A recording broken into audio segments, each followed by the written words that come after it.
Hey, I'm Bryson. When I was thinking about what to research for this assignment, I tried to think about what a supportive learning environment meant to me. And for me, the main characteristic was that students feel free or safe to take risks in my classroom. They're not worried about that. I think that's a really important thing. And I think a big reason that students don't take risks in class is because they don't really connect with the material, especially in high school. I remember I'm guilty of saying it all the time. People say, when am I ever going to use this stuff in real life? I don't care about this. I'm never going to use it again once I graduate this class. So I think because that's such a predominant thing in school, a big thing we're trying to do now is teach for transfer. So I'm trying to give students skills that they can use outside of classrooms and in multiple different subjects and different things in their life. So, if the goal of schooling is to help students transfer what they have learned in school to everyday settings at home, community, or work, learning should be organized around the kinds of authentic learning problems, projects, and other things that are more often practical in non-school settings.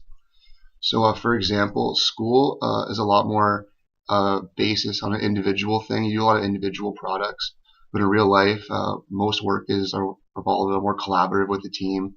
Schooling is a little more about abstract thought, where in real life it's more about contextualized thought and about real applicable things.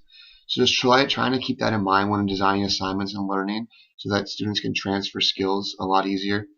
For transfer to occur, learners must know how to apply what they have learned to different situations. Um, Teachers help students understand the importance of what they have learned, what they're learning, how it will impact their education and lives, and how to apply what they're learning in authentic situations. So about a couple weeks ago, I had the privilege of going to one of Steve Revington's seminars where he discussed his authentic learning approach.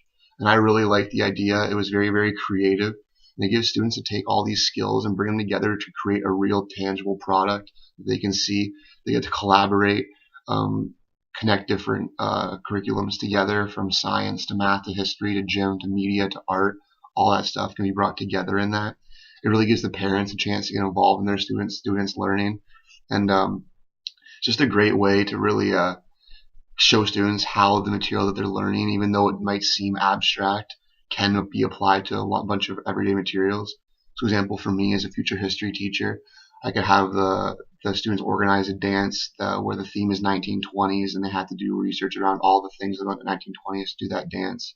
Or as a future gym teacher, also, I could do something where we have like a fitness night once a week, and each time groups of students take turns running it. Stuff like that, where they actually get to do a practical, authentic thing with the skills they're learning, so they can keep these skills, remember them more, engage more with their learning, and use it in their day-to-day lives, even when they graduate high school. So, the authentic learning that Steve Remington talked about, even though it's very good, it does require a lot of planning and a lot of parent involvement, and that night might not always be possible depending on what school you're placed in. My specialty cohort is urban education, so I learned a lot about poverty issues and the things that affect urban schools that maybe rural schools or more affluent schools might not affect. So maybe the school that you're in might dictate how deep you can go into the authentic learning activities, and how much money you can spend on them, and how much parents are going to help you.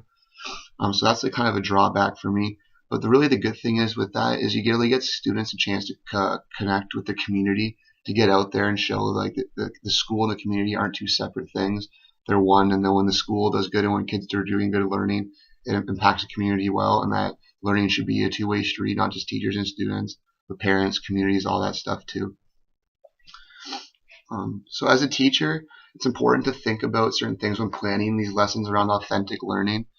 So teachers must ask, what is it about what I am teaching now that will be of value, of use, and a source of understanding for my students at some point in the future when they are in a situation that is not identical to the one they are in now. And on top of that, asking not really where we are in the curriculum, but where might this learning be going is fundamental for teachers if they want to put an emphasis on transfer and authentic learning. So kind of my summary or what I took from that is that authentic learning strategies allow students to use skills and knowledge that they have acquired in a practical, tangible way, seeing exactly how they are going to use this stuff even after they graduate. And what this does is it allows students to engage much more with the learning. Allows parents to get more involved in their students' learning, and encourages students to make connections, work together towards an end goal, and take risks in my classroom, which I think is the overall goal of creating a supportive learning environment. So that's why for my cool idea, I chose Steve Revington's Authentic Learning in order to teach for transfer. I know this went a little over a 2-minute video, but I hope it was good. Thanks.